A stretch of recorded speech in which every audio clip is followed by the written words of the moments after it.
Olá, amigos da TV Justiça. Está no ar mais uma edição do programa Prova Final. Este programa é uma parceria da Rede de Ensino Luiz Flávio Gomes e da TV Justiça. Meu nome é André Barros, sou professor de Direito Civil e hoje venho aqui tratar de um assunto interessantíssimo para você que está prestando exame de ordem e também para você que está estudando para concursos públicos. Iremos falar hoje sobre a anulação do casamento. E aí? Você sabe diferenciar a anulação da nulidade absoluta do casamento? Você sabe qual a diferença entre as hipóteses de anulabilidade, de nulidade absoluta e de causas suspensivas? Todos esses assuntos nós iremos tratar na aula de hoje. E como você já sabe, o nosso programa ele é sempre dividido em 3 blocos.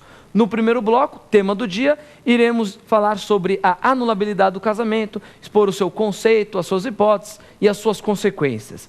No segundo bloco, pergunte ao professor, responderemos as 5 questões que foram enviadas pelos nossos alunos. E por fim, no terceiro e último bloco, X da questão, iremos verificar e analisar 2 questões que já foram exigidas em exame de ordem anteriores. Vamos então ao tema do dia.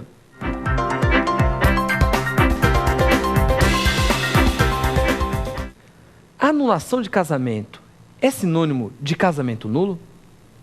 Esse é um dos temas que nós iremos abordar na nossa aula de hoje, que irá tratar especificamente sobre a anulabilidade do casamento. O tema de anulação do casamento ganhou destaque com a entrada em vigor do Código Civil 2002, porque até as terminologias que estavam presentes no Código Civil 16 foram substituídas por novas terminologias no Código Civil 2002. Se você pegar um livro editado, um livro publicado, antes da entrada em vigor do Código Civil 2002, um livro foi publicado com base no Código Civil 16, quando você vai estudar e procura o capítulo específico dos impedimentos do casamento, os autores faziam menção a 3 tipos de impedimentos. Os impedimentos absolutamente dirimentes, os impedimentos relativamente dirimentes e os impedimentos meramente impedientes. Já ouviu falar de todos eles? Os impedimentos absolutamente dirimentes são aqueles que impedem, são aqueles que proíbem a celebração do casamento. Se a pessoa se casar respeitando algum impedimento absolutamente dirimente, esse casamento é um casamento nulo. Preste atenção. No Código Civil, o que aconteceu no Código Civil 2002 com os denominados impedimentos absolutamente dirimentes? No Código Civil 2002, eles são apenas tratados por impedimentos. Então, cuidado. O que eu me referia como impedimentos absolutamente dirimentes no Código Civil 16, hoje em dia no Código Civil 2002, são tratados simplesmente como impedimentos. Desrespeitados, o casamento é nulo, ok? Segundo tipo de impedimento que estava presente no Código Civil 16, os impedimentos relativamente dirimentes.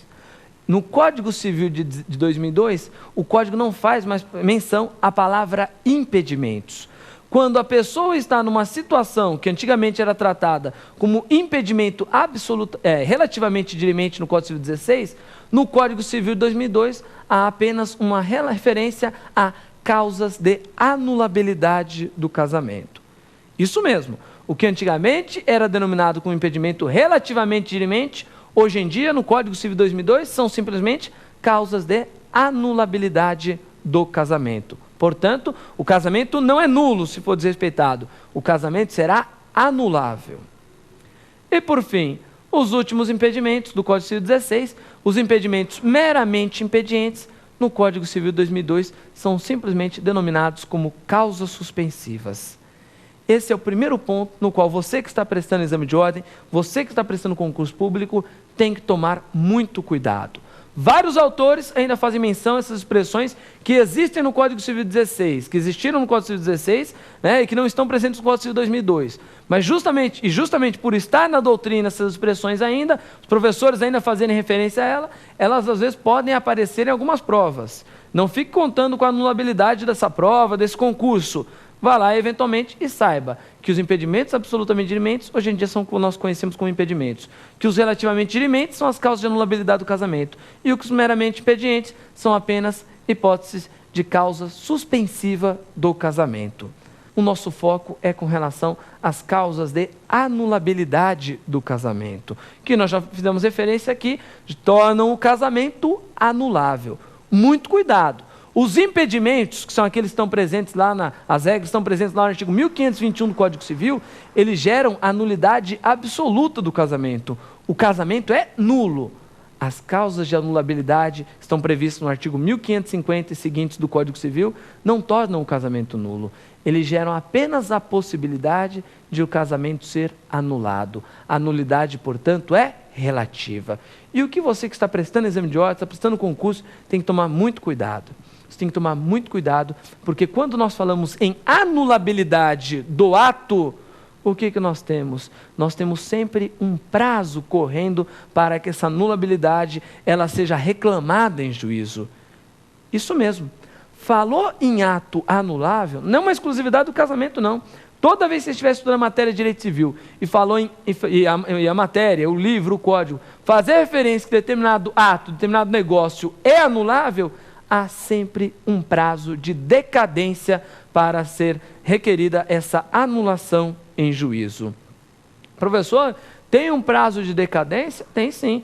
São múltiplos os prazos que existem no Código Civil. Aliás, até mesmo somente falando com relação à anulabilidade do casamento, nós temos prazos de 180 dias, temos prazo de 2 anos, de 3 anos, de 4 anos. Então veja, nós temos 4 tipos de prazo e cada um deles com regras próprias a respeito da contagem. Você foi lá, não entrou com a ação dentro do prazo previsto pela lei, o que nós temos?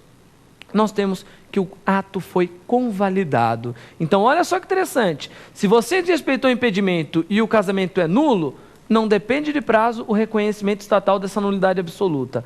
Agora, se está diante de casamento anulável, não entrou com a ação dentro do prazo previsto no Código Civil, meu amigo, esse casamento foi convalidado pelo decurso do tempo. Ok?